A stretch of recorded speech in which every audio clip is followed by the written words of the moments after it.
మయసభని తనంత తాను చూడాలనుకోవడం, అందరూ వెళ్ళిపోయినా తాను వెళ్ళకపోవడం, ఆ కోరిక కోసమే ఉన్నవాడు ధర్మరాజుకి చెప్పకపోవడం, శకునిని పక్కన ఉంచుకోవడం, శకునితో కలిసి మయసభని చూడడానికి బయలుదేరడం. ఇంతే నన్నయ్య గారు చెప్తారు.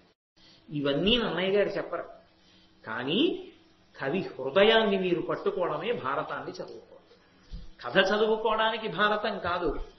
ఎందుకు భారతం చదువుకుంటున్నాం, ఎందుకు భారతం వింటున్నాం? భారతం మన జీవితాన్ని దిద్దేదేదో నేర్పుతోంది. అది నేర్చుకోవాలనుకున్నప్పుడు దుర్యోధనుడిలా మనం ఉండకూడదు అనుకుంటే శకునిని పక్కన పెట్టుకోకూడదు.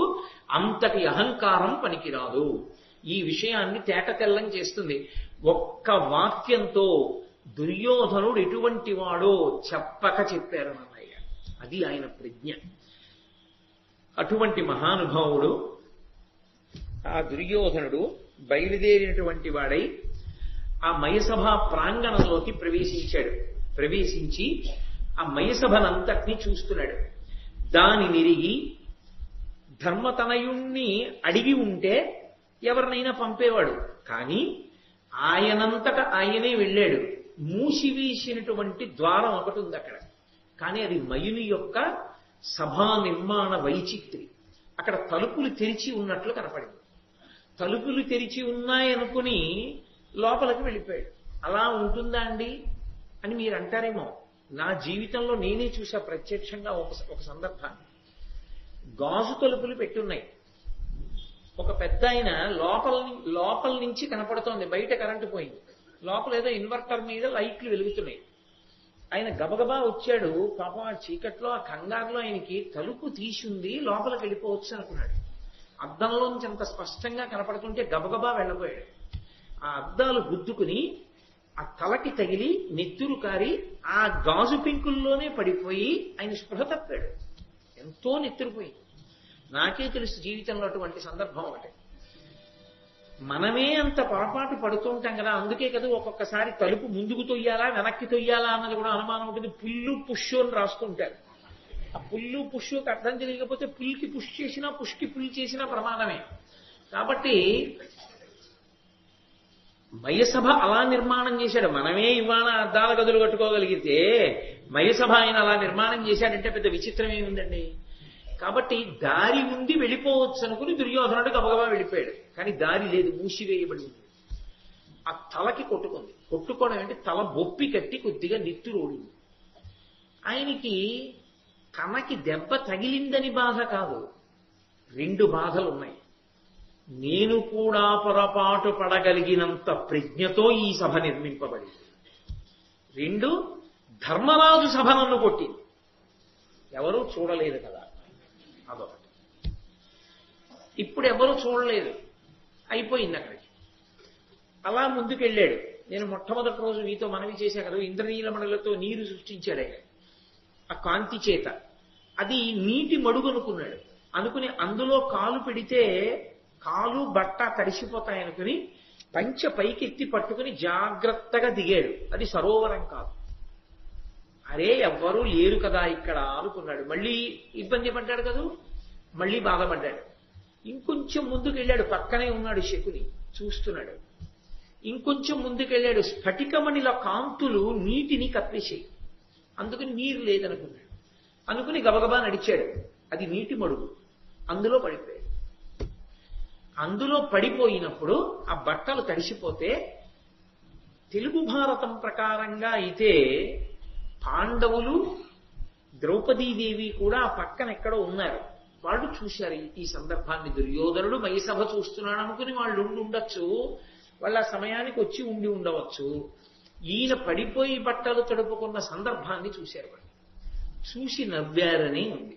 ద్రౌపదీదేవి కూడా నవ్వింది. నవ్వారు. అయితే నవ్వడం అనేటటువంటిది అన్ని వేళలా అవతల వారిని హేళన చేయడానికే నవ్వినది అయి ఉండి ఉండకపోవచ్చు. మయుడు ఎంత గొప్పగా కట్టాడురా, మామూలు వాడు పడిపోయాడంటే అర్థం ఉంది. ఇంతటి మహారాజు, ఇన్ని తెలుసున్న దుర్యోధనుడు కూడా పడిపోయాడా అని చమత్కారానికి నవ్వుండొచ్చు. కానీ నేను సమర్థించే ప్రయత్నం చెయ్యట్లేదు. కానీ దాన్ని స్వీకరించే హృదయం యొక్క సంస్కారం మీద ఉంటుంది. కొందరు చక్కగా తేలిగ్గా తీసుకుంటారు విషయాల్ని. అక్కడికున్న బంధుజనుల మధ్యలో దాన్ని అలా తీసుకుంటారు. కొందరు కొన్ని చిన్న చిన్న సన్నివేశాలని చాలా తీవ్రమైన స్థాయికి తీసుకెళ్తారు. చాలా తీవ్రమైన స్థాయికి వెళ్ళిపోతుంది. అసలు బీజం చాలా చిన్నదే. వటవృక్షం చిన్న బీజంలోంచి పుట్టినంత పెద్ద చెట్టు పుట్టిస్తాడు. ఇది చూసి అతను ఖిన్నుడయ్యాడు. వీళ్ళు నవ్వారు. అతని దృష్టిలో ఎప్పుడు జ్ఞాతివైర్యం గూడు కట్టుకుని ఉంటుంది. అందుకని వాళ్ళు నవ్వారన్న బాధ తొలిచేస్తోంది దుర్యోధనుడు. వెంటనే ధర్మరాజు గారు చూసి దాని నిరిగి ధర్మతనయుండు ధృతరాష్ట్రతనయునకు సమీరతనయు చేత దివ్య వస్త్రములను దివ్య భూషణములనిచ్చి పుచ్చే ప్రీతి ఏర్పడంగా, ప్రీతి ఏర్పడేటట్టుగా, ప్రేమ కలిగేటట్టుగా, అయ్యో బట్ట తడిసిపోయిందని మళ్ళీ వెంటనే మంచి బట్టల్ని ఆభరణాల్ని భీమసేనుడి చేత పంపించాడు. ధర్మరాజు గారే సామాన్యుడు కాడు. ఆయన కడుపులో ఉండే భావన ఆయనకుంది. వీడు జ్ఞాతి, మన యందు సుహృద్భావం ఉన్నవాడు కాడు. కడుపులో ఎప్పుడూ మన మీద కక్షతో ఆలోచిస్తూ ఉంటాడు. భీముణ్ణి చూస్తే మరీ బాధ. అవమానాన్ని పొంది ఉన్నవాడి దగ్గరికి భీముణ్ణిచ్చి పంపించాడు. ఇప్పుడు ఆయన పంపించింది కాకతాళీయమే అయి ఉండొచ్చు. అక్కడికి ఏదో భీముణ్ణి పిలిచి వరే పట్టుకెళ్ళి పట్టలేవరా అని ఉండొచ్చు. కానీ అదే ప్రమాదం. భీముడంటే దుర్యోధనుడికి పుట్టుక నుంచి కోపం. ఎందుకంటే ఇద్దరు మళ్ళా యుద్ధం చేస్తారు కదా, యుద్ధం చేస్తారు. అసలు భీముణ్ణి చంపడానికి చేసినన్ని ప్రయత్నాలు దుర్యోధనుడు బహుశా ఎవరిని చంపడానికి చేసి ఉండాలి.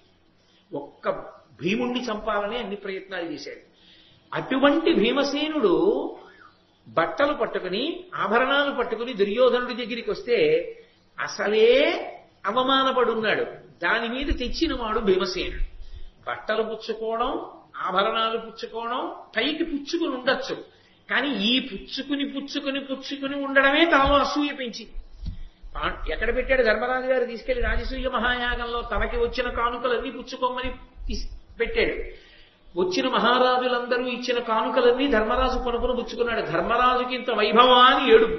దానికి తోడు ఇప్పుడు తను అవమానపడితే భీముడు పట్టుకొచ్చి బట్టలు భూషణాలు ఇచ్చాడు. మరింత వ్యగ్రతని పొందాడు. అయిపోయింది. శకుని తీసుకుని దుర్యోధనుడు మరునాడు బయలుదేరి హస్తినాపురానికి వెళ్ళిపోయాడు. చాలా రోజులైంది ఎవరితో మాట్లాడు, అన్నం తినడు, ముభావంగా ఉంటాడు. ఏదో వ్యథ, నిట్టూర్పులు, తనలో తనకి ఆలోచన, ఏదో బెంగ పెట్టుకున్నట్టు, చికాకు, కోపం, ముభావంగా ఉంటున్నాడు. ఉంటుంటే ఎటువంటి వారు దగ్గరికి వెళ్ళి అడిగితే చెప్తాడో అలాంటి వాడే దగ్గరికి వెళ్ళి అడగాలి కదా. ఎవడికి జవాబు చెప్తాడో వాడే అడగాలి. కందుగల పసిడిగాంచిన గంది వివర్ణమైనట్లు కౌరవు కాయం పొందగ వివర్ణమయి కడు వందే మనస్తాప హవ్య వహదాహమునన్. ఆయన ఎక్కడైనా కొంచెం మకిలి ఉన్నటువంటి బంగారాన్ని తప్పని చేస్తే అది నల్లగా వస్తుంది ముందు. అది ఎలా నల్లబడుతుందో అవమాన భారాన్ని కడుపులో పెట్టేసుకున్నటువంటి దుర్యోధనుడి యొక్క శరీరము అలా వివర్ణమైపోయింది. అంతటి నల్లటి ఆకృతిని దాల్చింది. అంటే దాన్ని బాగా రగులుస్తున్నాడు, రెచ్చగొడుతున్నాడు. ఆ అసూయాభావము మనసునందు పొటమరించిన దానిని ఎలాగో అలా తగ్గించే ప్రయత్నం చేయలేదు. ఒక్క మాట అనుకుంటే పోతుంది. ఇంత ఐశ్వర్యవంతుడు మా ధర్మరాజు అయి ఉండడం నా అదృష్టం అనుకుంటే ఎవరిదో కాదు, ఇదంతా మా అన్నదమ్ముల్దే అనుకుంటే ఇంత ఏడవలసిన పని లేదు. అది వాళ్ళది, తనది కాదు. అది తాను ఓర్చలేడు. ఓర్చలేకపోవడంలో దుర్యోధనుడికి ఉన్న లక్షణం ఏంటో తెలుసా? తనకున్న దాని చేత తృప్తి పొందడు, అవతల వారికి ఉన్నది పోయే వరకు. దానికి అసూయ అని పేరు.